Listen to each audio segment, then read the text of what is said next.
results by using global and locals, but generally you want to leave the option as local, because that gives global control to the operators which are actually in the global event. Next option is called update type, and as I described earlier, particles are very history dependent, and this is what this particular parameter controls. There are two options. There's complete and forward, and as you can see, complete is the default option.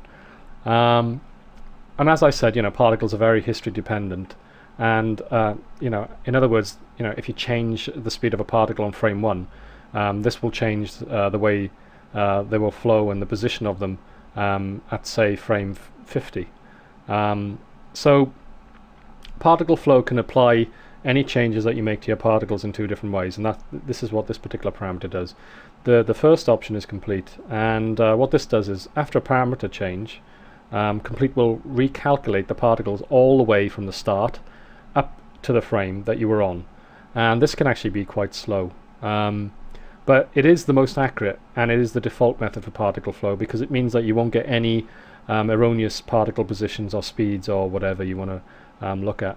As I said, though, it can be pretty slow, and sometimes the only way to really get around it is by using caching. I mean, caching won't actually stop it being slow, but it will mean that if you make any changes, it doesn't then have to cache up to that point. Doesn't have to calculate up to that point over and over. So, but generally, it is the method that you want to use, because it does give you total fidelity in the motion of the particles. So the second option, which is forward, will only apply the changes you've just made to the frames that actually follow it.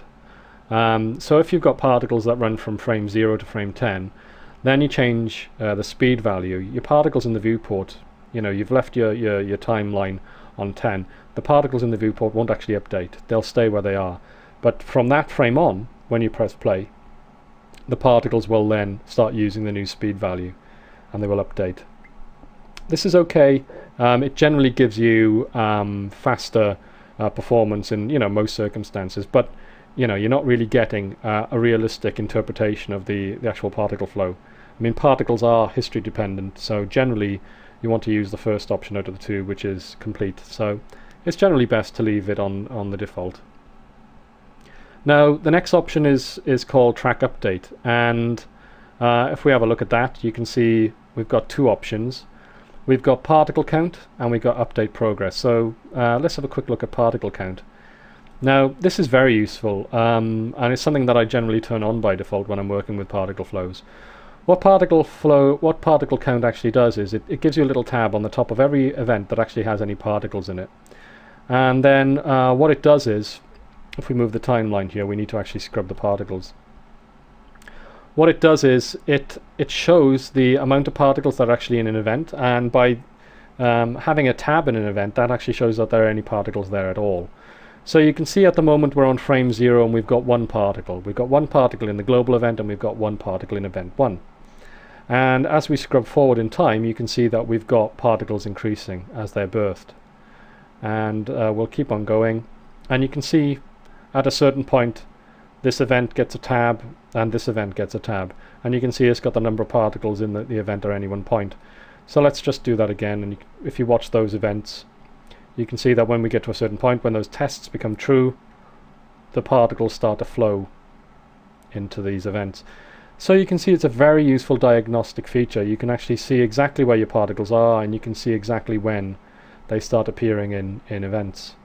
So that's a very useful feature, along with using display to actually show different colors for your particles at the time and different shapes for them. Now the other thing you may have noticed is that as we scrub along, you can see the particles are flowing from out of this event and into this event, and out of this event and into this event. So they're appearing in here, and then they're slowly draining into these other events. But you'll notice that the global event, the value stays the same. Well, it starts off on 1 and then it slowly builds up, and it never really goes down. It just keeps on going up, up, up, up, up, up, up until it reaches 200. The reason for this is that it basically has a global effect. So it's basically saying I can affect 200 all the particles under my control are listed here. And that's the same for all the events. That's what they're actually doing. They're saying these particles are under my influence at the moment.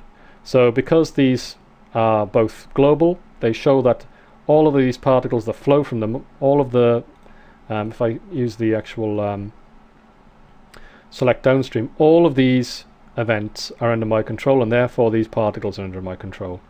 And you can see that these are more local, and you can see that this particle system is saying the same thing.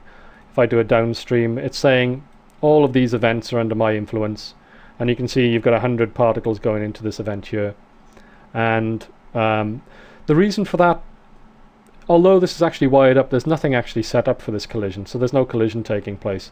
But it would actually be possible for some of the particles from this source to end up in this event, and some of the particles from this source to end up in this event. So you can actually blend sources together and actually, mix the particles together and then separate them later if you want to. So that's quite an interesting feature of particle flow as well. Sources don't have to remain separate, they can actually flow together.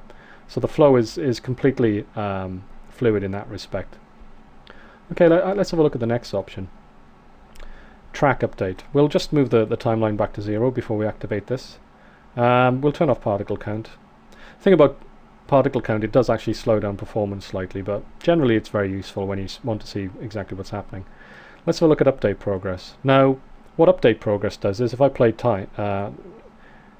if I actually press play, you can see that you've got a little green box, and that actually indicates the operators as they're interrogated by particle flow, and this is on every frame. This gives you an idea of exactly how the operators are actuated by particle flow. Generally though, I find it's really not that useful. I mean, just by looking at the operators you can tell what order they're actuated in, and this particular feature doesn't really give you that much feedback on exactly what's happening. And to make matters worse, it's very, very slow. You can see that it's actually chugging its way through this particle flow. If I stop it and show you the particles here, press play again, just move the view down a bit. You can see it's displaying these and it's just chugging its way through this particular flow. It's not very fast. If I turn off that feature and press play again, there you go. If I press play, you can see it's much faster. Yeah, it's incredibly fast. So generally I wouldn't really use that feature. It doesn't really offer that much to you. And the last feature is use dynamic names. So if we unselect that, you can see the second half of each operator's name disappears, which to me is pretty sad. This can actually save you some recalculation time when you change the names of things. But generally, if you change the parameter, it will actually appear here. But generally, you want to see these values. They actually give you some feedback what's happening with each operator in each test. So generally, I leave use dynamic names on, and you can see it's giving you feedback on what each one of these things does. So it's a pretty useful feature. Okay, and that's it. That's it for the menus. Let's move on to the next section, which is we'll look at some final concepts